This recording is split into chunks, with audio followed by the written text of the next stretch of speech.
أعوذ بالله من الشيطان الرجيم تبارك الذي بيده الملك وهو على كل شيء قدير الذي خلق الموت والحياة ليبلوكم أيكم أحسن عملا وهو العزيز الغفور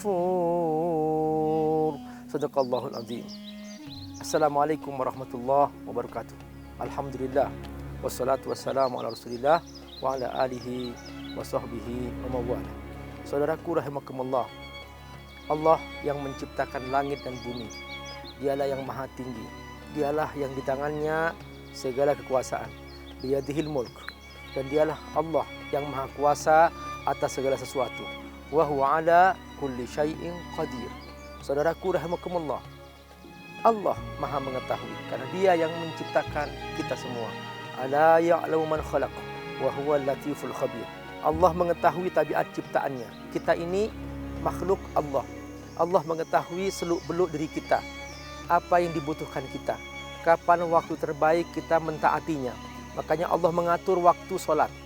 Allah mengetahui mengapa kita wajib bangun waktu fajar, mengapa kita wajib solat subuh, mengapa kita sholat duhur pada saat matahari tergelincir, mengapa kita wajib sholat asar pada saat matahari condong, mengapa kita wajib sholat maghrib pada saat matahari tenggelam, kenapa kita wajib sholat isya ketika sudah warna kemerah-merahan di ufuk barat hilang. Itu semua aturan Allah. Kita harus patuh. Sami'na wa ata'na. Kita mendengar, kita ikut apa kata Allah Subhanahu wa ta'ala. Kita mungkin tidak mengerti mengapa kita harus Allahu Akbar, mengapa kita harus tunduk ruku, kenapa kita harus sujud dalam salat, mengapa salat subuh 2 rakaat, mengapa salat duhur 4 rakaat, mengapa salat asar 4 rakaat, mengapa salat maghrib 3 rakaat, mengapa salat isya 4 rakaat. Ini semua sami'na wa ata'na. Kita mendengar, kita patuh kepada Allah Subhanahu wa ta'ala. Mungkin kita tidak tahu hikmah di balik itu, atau kita tahu sebagian dari hikmah itu. Semua ada di tangan Allah Subhanahu wa ta'ala.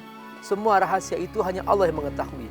Makanya kalau sudah itu perintah Allah, jangan tawar-menawar, jangan berusaha menghindar, karena justru kemuliaan kita di sana. Pada saat kita patuh, sami'na wa ata'na, kita akan dimuliakan oleh Allah Subhanahu wa ta'ala. Sebaliknya, pada saat kita membangkang, berusaha menghindar, berusaha kita tidak mau patuh, kita yang akan mengalami kerugian itu. Misalnya, kita di bulan Ramadan, kita berpuasa. Mengapa kita menahan lapar? Dari fajar sampai maghrib. Ini kan menahan lapar. Yang kita tahan tidak boleh makan. Padahal makanan itu halal. Yang kita tahan minum. Padahal minuman itu halal. Yang kita tahan berhubungan suami istri. Padahal itu halal. Mengapa itu kita lakukan? Karena kita sami'na wa ta'na. Kita mendengar dari Allah dan kita patuh kepada Allah. Apa kata Allah kerjakan, kita kerjakan. Kata Allah jangan, jangan. Mungkin kita tidak tahu mengapa zina diharamkan, mengapa khamr diharamkan, mengapa mabuk-mabukan diharamkan. Mengapa? Ternyata kita baru paham kemudian bahwa Allah Subhanahu wa ta'ala menurunkan syariat untuk menjaga manusia. Jangan sampai manusia ini turun derajat. Allah menjaga akalnya, jangan sampai rusak. Makanya setiap yang merusak akal, Allah haramkan.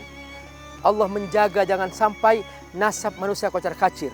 Makanya setiap yang merusak nasab, Allah haramkan. Itulah perzinaan. Jadi ini cara Allah menjaga manusia. Kita sebagai hambanya, sebagai makhluk yang Allah ciptakan, kita hanya mengatakan, sami'na wa ata'na. Aku siap mendengar, aku siap patuh. Begitulah seorang hamba yang Allah Subhanahu wa ta'ala bimbing, yang Allah Subhanahu wa ta'ala jaga.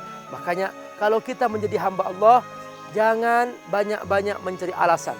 Jangan berusaha kita melakukan tindakan-tindakan yang merusak ibadah kita. Misalnya di Ramadan sengaja dia membatalkan diri padahal tidak punya alasan. Di siang hari di kantor dia makan padahal tadi dia sahur, istrinya tahu dia sedang berpuasa. Saudaraku rahimakumullah, jangan begitu kita mentaati Allah. Semua ada hikmahnya, semua ada rahasianya. Allah yang maha tahu semua itu.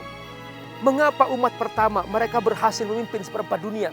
Karena mereka patuh kepada Allah, ikut apa kata Rasulullah, sami'na wa ta'na. Akhirnya mereka berhasil.